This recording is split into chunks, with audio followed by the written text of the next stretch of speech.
August 1993. 7 hikers head into the snowy, dangerous Khamar-Daban mountains in Siberia, looking for a big adventure. 6 of them never make it back. Their deaths are a creepy, unsolved mystery, so strange it's nicknamed Beriash's Dyatlov Pass. This is the Khamar-Daban incident, a true story that'll hook you and keep you guessing. Ludmila Korovina, 41, is in charge.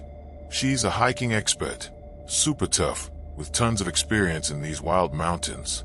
She's got 6 young students with her from Petropavl, Kazakhstan: Alexander Sasha Krysin, 23, Tatyana Filipenko, 24, Denis Shvatkin, 19, Valentina Valia-Utachenko, 17, Victoria Zalasova, 16, and Timur Bapanov, just 15.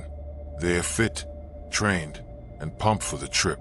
Their plan is a 40-kilometer hike, starting at Mirino village, going up the Langutai River, through freezing mountain passes, and over Retranslaeta Peak.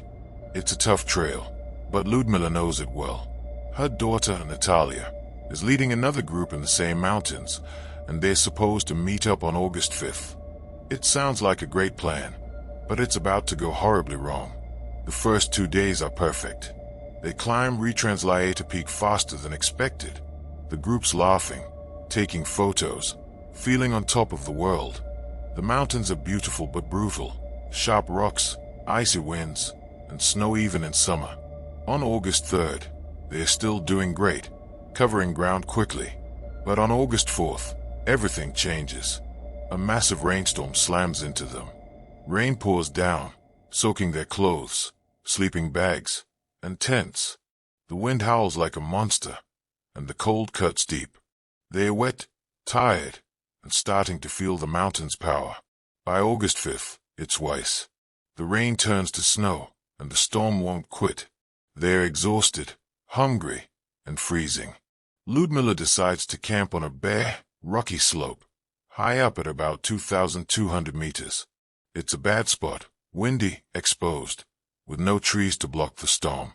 Just 4 kilometers away, down the mountain, there's a forest where they could have found shelter. Why did Ludmila, the expert, pick this place? That question still bothers people.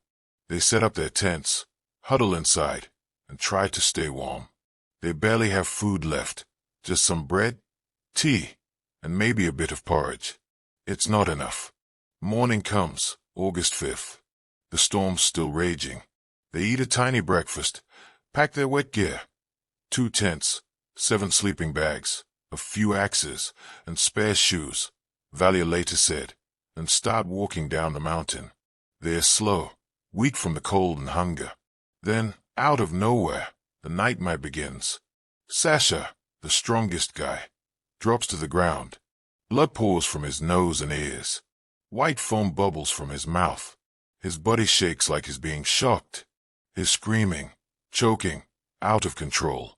Ludmila runs to him, shouting at the others, "Stay back. Don't come near." She kneels by Sasha, trying to help, but then she freezes. Her hands grab her chest. Her face twists in pain. She lets out a horrible scream, falls over, and stops moving. Dead.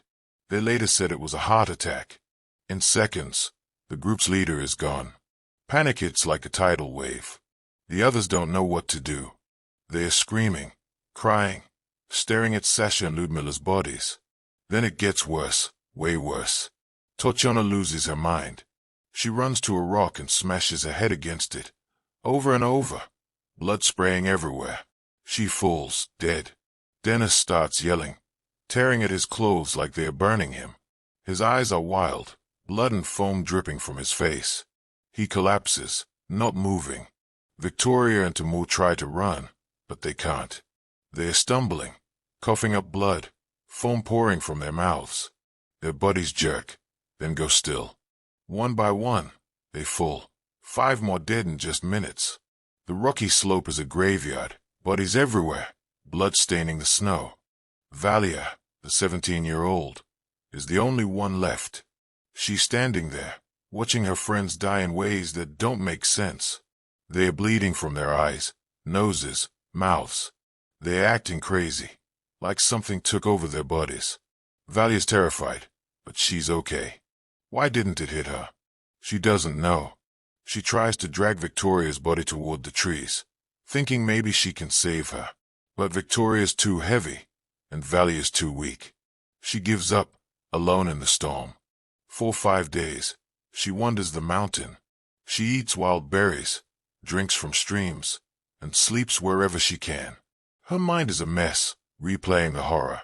On August 10th, some kayakers spot her near a river. She's filthy, skinny, barely alive. Her eyes are hollow, and she's mumbling, "They're dead, all dead." The kayakers take her to the police.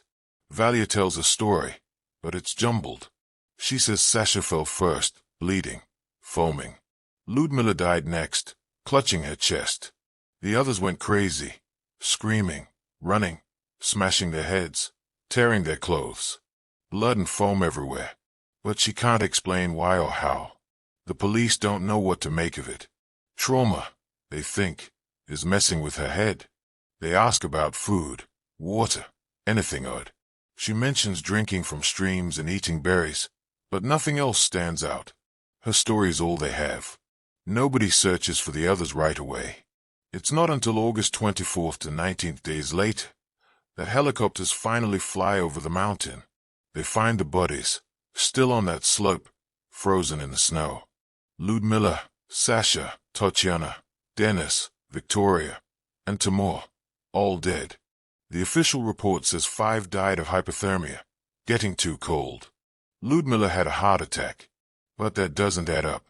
Hypothermia makes you tired, sleepy, not crazy. It doesn't make you bleed from your face or bash your head on rocks. Foaming at the mouth. Convulsions. That's not freezing. Something else was at play. What killed them? Nobody knows, and that's what makes this so creepy. One idea is bad water. Lake Baikal, nearby, was polluted by old Soviet factories. Maybe they drank from a stream with toxins that messed up their brains, made them act wild. Another theory is poisonous mushrooms. Some mushrooms grow in those mountains, and if you eat the wrong ones, they can make you hallucinate, bleed, even die. The hikers were hungry. Maybe they foraged something deadly. But the scariest theory is a nerve gas, like Novichok, from a secret military test. The symptoms fit: blood, foam, convulsions, madness. Maybe Sasha stepped in a contaminated spot, and Ludmila got it helping him. The others breathed it in, one by one. Valia stayed back, so she didn't get enough to die. But why would the military test poison in a hiking area? It's a stretch, but it's possible. There's another weird idea: infrasound. That's a low sound you can't hear, made by the wind in the mountains. It can make you panic, see things, even hurt your heart. Could it have caused Ludmila's heart attack? Made Tatiana smash her head? It might explain some things, but not the blood or foam. It's a puzzle with missing pieces. Valia's story changed years later. In 2018, a reporter found her. She was angry, haunted, didn't want to talk. She said there was no blood, no screaming. But experts say trauma can twist your memories. Some people wondered if Valia was hiding something, but there's no proof. She was just a scared teenager who saw her friends die in a nightmare. The Khamar-Daban incident is still unsolved. No toxins were found in the water, no bad mushrooms, no nerve gas. The bodies are gone now, so we can't check again. All we have is Valia's broken story and a mountain that keeps its secrets. Was it just a brutal storm, hunger, and bad choices? Or did they walk into something evil, something man-made, hidden in the snow? 6 lives, gone in minutes, and the truth is still out there, lost in the cold, silent peaks. What do you think happened?